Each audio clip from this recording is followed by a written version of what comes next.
Suheldev Bharatiya Samaj party के राष्ट्रीय अध्यक्ष और पूर्व कैबिनेट मंत्री ओम प्रकाश राजभर ने एक बार फिर भाजपा सरकार पर हमला बोला। भदोही जिले के चौरी थाना क्षेत्र के अमवा खुर्द में जयंती मनाया और कहा कि भाजपा ने 4 साल में यूपी के 24 करोड़ लोगों की हालत खस्ता कर दी है। भाजपा सरकार ने रेल बेच दी, तेल बेच दिया, जो उसके खिलाफ बोला उसको जेल भेज दिया। उन्होंने कहा कि योगी सरकार को 4 साल झूठ बोलने के 100 नंबर मिलेंगे। महंगाई में पेट्रोल और डीजल शतक की ओर है, गैस सिलेंडर 1000 का हो गया है। और राजभर ने कहा कि योगी सरकार के आने के बाद थाने में घूस का रेट 500 से 5000 हो गया। सरकार निजीकरण करके पूंजीपतियों को बढ़ावा दे रही है, वहीं गरीबों को मजबूर करके रखना चाहती है। ओम प्रकाश राजभर ने कहा कि भाजपा सरकार ने एक नारा दिया था, सबका साथ सबका विकास, लेकिन इनका साथ कहीं नहीं गरीबों पर दिखाई दे रहा। उन्होंने कहा कि सरकार व्यापारियों को बर्बाद कर रही है। 69,000 शिक्षक भर्ती में पिछड़ों को कोई हिस्सा नहीं मिला। भाजपा के लिए जहां चुनाव होता है वहां कोरोना नहीं होता और जहां चुनाव नहीं होता वहां कोरोना हो जाता है। ओम प्रकाश राजभर ने कहा कि पंचायत चुनाव में 100% सीटें जीतने का आह्वान किया और कार्यकर्ताओं को पंचायत चुनाव में भारी विजय होने का मंत्र दिया। कहा कि अगर हमारी सरकार बनी तो शिक्षा निःशुल्क होगी। स्कूल जाने वाले हर छात्र छात्राओं को एक निःशुल्क साइकिल दी जाएगी। सर, ये 112 शताब्दी जो जयंती मनाया जा रहा है, इस पर आपका क्या कहना है सर? देखिए, इस देश में जिन महापुरुषों ने देश के लिए लड़ा, राष्ट्र के लिए लड़ा, जी सर, देश को गुलाम होने से बचाया, उनके इतिहास को देश के इतिहासकारों ने नहीं लिखा। जी सर। जो औरत के पीछे लड़ा उसका इतिहास है। राम रावण की लड़ाई सीता के लिए, कौरव पांडव की लड़ाई द्रौपदी के लिए, आला उदल इंदल की लड़ाई रुपवा बेलवा चनवा के लिए। इनका महाभारत बन गया, रामायण बन गया, सीरियल बन गया।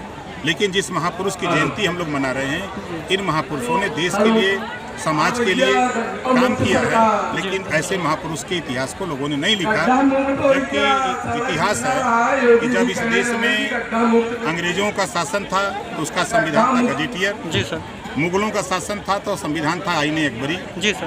तो चप्पे चप्पे पर इतिहास लिखा हुआ है हम लोगों का, लेकिन इतिहास नहीं कोई लिखा, तो हम लोग अपने इतिहास को उजागर करने। सर, ये जो भागीदारी आप जो किए हैं पार्टी के, इसमें कौन कौन से दल शामिल हैं?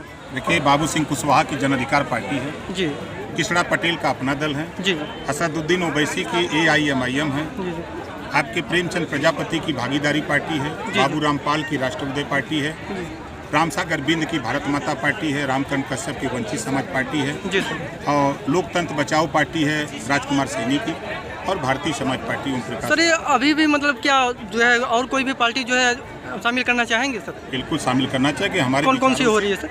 जो शिक्षा के स्वास्थ्य पे निःशुल्क दिलाना गरीबों को चाहते हैं, जो मुफ्त में बिजली दिलाना चाहते हैं गरीबों को, उनका सबका स्वागत है, हमारे साथ हमें कोई दिक्कत नहीं। सर, लोगों को क्या संदेश देना चाहेंगे?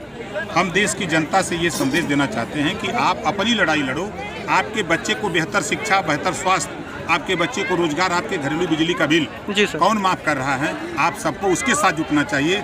जो हिंदू मुसलमान में बांट रहा है, अगड़ा पिछड़ा बांट रहा है, मंदिर मस्जिद के लफड़े में लोगों की जान ले रहा है, ऐसे लोगों से सावधान होने की अपील। सर, ओवैसी जी आपको मंत्री जी बनाने के लिए कहीं, इसमें आपका क्या करना है? देखिए, वो टाइम आएगा तो देखा जाएगा। जी सर। हम एमएलए को बना लेते हैं किसी दल से, तो हमारा नेता भाग खड़ा होता है, फिर वो दल की बात करने लगता है कि भाजपाई है, हमको वोट दो, हम सदन में जाएंगे तो तेरी लड़ाई लड़ेंगे। और जब सदन में जाते हो तो लड़ाई भूल जाते हो, लड़ाई भूल जाते हो। इन गरीबों को क्या चाहिए? रोटी, कपड़ा, मकान, शिक्षा और दवाई। रोटी, कपड़ा, मकान, शिक्षा और दवाई, इससे ज्यादा तो रहना चाहिए। लेकिन देश में क्या हाल है? अभी हम सब लोग मिल करके